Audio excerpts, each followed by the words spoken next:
Welcome, welcome, welcome. A very warm welcome to all of our listeners joining us on Anna's English channel. I'm your host, Anna, and today we are looking at the very first gift humans ever gave to the world, the name. Think about it. Before we can talk about our feelings or our plans, we need to know what to call the things around us. We are celebrating the power of nouns. Hello, Anna, and hello to everyone in our community. I'm Leo. As a designer, I spend my days thinking about shapes, lines, and materials. But I realized recently that none of those designs would matter if we didn't have the words to describe their purpose. A chair is just a piece of wood until we give it a meaning. That is so true, Leo. Nouns are the anchors of our sentences. They give us the substance. Today, we are going to explore the different worlds of nouns, from the objects we can touch, like the microphone in front of me, to the ideas we can only feel, like courage and perseverance. By the time we finish our conversation, you will see the world as a giant collection of stories waiting to be named. I'm ready. Everything around us has a history. Even this coffee in my hand tells a story of farmers, transportation, and heat. So let's start with the stuff that fills our lives, the objects that keep us company every day. Let's look at the things on your desk right now, Leo. As an architect, I imagine your workspace is full of tools. It is. I have my laptop, a pile of blueprints, and my favorite ruler. But the most important item is this small piece of timber I kept from my first project. It's a reminder of where I started. Every time I touch the texture of the wood, I remember the smell of the sawdust in the workshop. That's a beautiful example of a concrete noun. We can see the timber, we can touch the wood. For me, the object that defines my morning is my running shoes.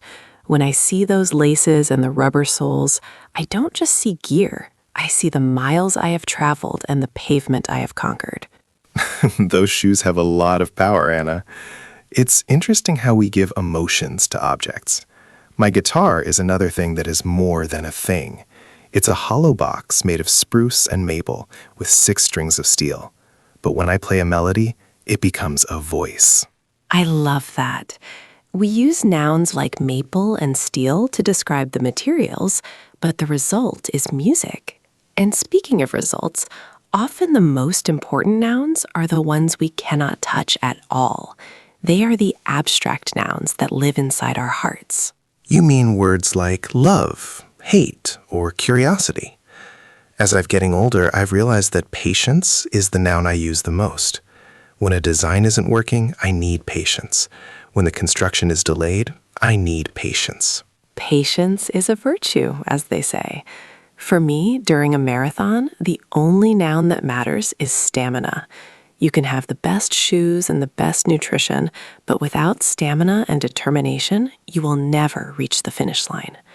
These ideas are just as real as a brick or a stone, even if we can't put them in a box. It's true. I think about my trip to Italy years ago. The reason it stayed in my memory wasn't just the buildings or the pasta, it was the feeling of freedom. I had lost my train, I had no information, and I was standing in a strange city. But that moment of confusion turned into joy when I found that tiny restaurant. That joy is a perfect abstract noun. You had the courage to enjoy the chaos. It's funny how a physical disaster can lead to a mental victory. We use nouns like disaster and victory to give a shape to our experiences. It helps us make sense of the world. And to make sense of the world, we also need to know who we are talking about. Names of people and places, those proper nouns that make everything specific. Proper nouns are like the labels on our map. When I moved to London, the city became a character in my life. Big Ben, the Thames, Piccadilly Circus, these aren't just places, they are identities. I feel the same about Milan or Rome. And it's the same with people. My friend Marco, whom I met at that party, is a proper noun that brings laughter to my mind every time I hear his name. He isn't just a man, he is Marco. Exactly. In my writing, I spend a lot of time choosing the names of my characters. If I name a woman Eliza, she feels different than if I name her Roxy. The name carries a history and a personality. Even our brand names, like Anna's English Channel, represent a promise to our community. It's about recognition. When we use a proper noun, we are showing respect to the uniqueness of a person or location. But sometimes we don't want to be specific. We want to talk about groups of things, like a team of designers or a crowd of runners. Collective nouns. I love the way English groups things together. A pack of wolves, a flock of birds, or a bouquet of flowers. It gives a sense of unity to the nouns. In my office, we often talk about our firm or our committee. Even though a committee is made of many people, we treat the word as a single entity. It's like a symphony. Many instruments, but one piece of art. That's a great comparison, Leo. When I'm at the start of a marathon, I'm part of a mass of athletes. We are thousands of individuals, but we move as one unit. It's the collective energy that keeps us going. But we have to be careful with the grammar here. Even if a team has 20 players, the team is, not are, strong. Grammar is always the tricky part. But it's these rules that keep our communication clear. It makes me think about things that we cannot count at all, like water, advice, or information. Those uncountable nouns always gave me trouble when I was starting out. Oh, uncountable nouns are a classic challenge. You can count bottles, but you can't count water. You can count suggestions, but you can't count advice. I learned that the hard way. When I first moved into my apartment, the one with the view of the brick wall, I told a friend, I need some furnitures. He laughed and said, Leo, furniture is already a collection. You need some pieces of furniture. It's a common mistake. Furniture, equipment, luggage, these words describe a category, not an individual item. When I traveled to London, I had so much luggage. I didn't have many luggages. I had 3 suitcases. It's all about the container, or the unit of measurement. We need a cup of coffee, a slice of bread, or a bit of luck. It's funny how knowledge is also uncountable. We are always seeking knowledge, but we can never have 3 knowledges. That's because knowledge is like the ocean. It's a mass of understanding. But we can share tips and lessons. I've been sharing lessons for 15 years, but I'm still gathering information every day. It's a process that never ends. And as we gather that information, we start to combine words to create even more specific meanings, like my blueprint or your bookshelf. Compound nouns. These are like the Lego bricks of the English language. We take 2 words, like rain and fall, and we get rainfall. Or skyscraper. I love that word. It literally describes a building that scrapes the sky. In my work, I deal with earthquakes, sunlight, and floorboards. Each word is a combination of 2 ideas working as one noun. It's so efficient.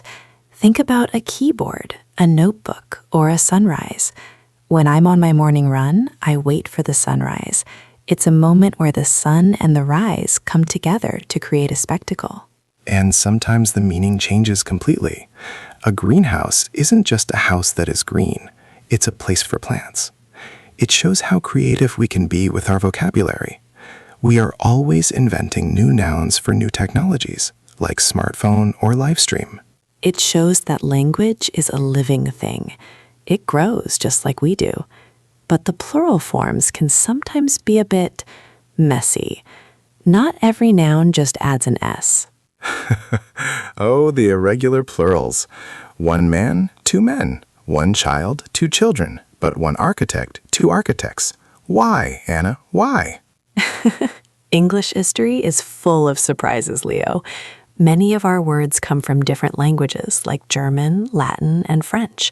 So a mouse becomes mice, but a house becomes houses. And then we have the nouns that never change at all, like sheep, fish, and deer. It's a test of memory.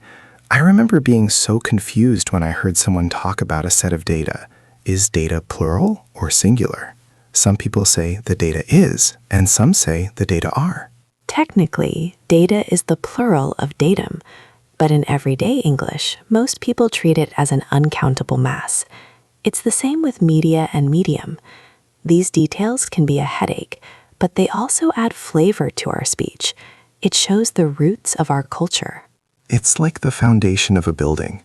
Even if you don't see the roots, they are what hold the structure up. Speaking of structures, I've been thinking about how we turn actions into nouns, like how running becomes a sport. Nominalization. This is a very powerful tool for advanced speakers. We take a verb like grow and turn it into the noun growth. Or design into design. Wait, that's the same word. But we can turn discover into discovery. In my career, the discovery of new materials is always the most exciting part. Exactly. For a writer, the creation of a character is the beginning of the journey. When we use nouns instead of verbs, our sentences become more formal and academic. Instead of saying, we need to improve our English, we can say, the improvement of our English is our goal. It sounds more like a statement of fact. It gives the idea of physical presence. It's like turning a dream, which is an action, into a plan, which is a noun. That shift in language changes our mindset. I couldn't agree more. Every improvement starts with an intention. We have used so many nouns today to describe our lives. We have talked about timber, patience, London, flocks, furniture, and discovery. And we have seen that nouns are the bricks we use to build our reality. Without them, we would just be pointing at things in silence. They give us the power to share our inner worlds. As we come to the end of our talk today, I want to look at my bookshelf. Every book there is a noun, but inside those books are thousands of other nouns: heroes, villains, cities, battles, and resolutions. And my guitar case holds my guitar, but it also holds the possibility of a new song. Every day is a new chance to add a new noun to our vocabulary. Maybe today's noun for our listeners is confidence. I hope so. I hope you have gained the confidence to name the world around you. Don't just see a tree. See its branches, its leaves, and its roots. Give everything a name, and you will find that the world is much more vibrant than you thought. It's been such a pleasure sharing these words with you, Anna. I already feel like my world is fuller. I will be looking at my drafting table with new eyes tonight. Me too, Leo. Thank you, everyone, for being part of this exploration. You have been a wonderful audience. Keep seeking knowledge, keep building your vocabulary, and keep speaking. Goodbye for now. Goodbye.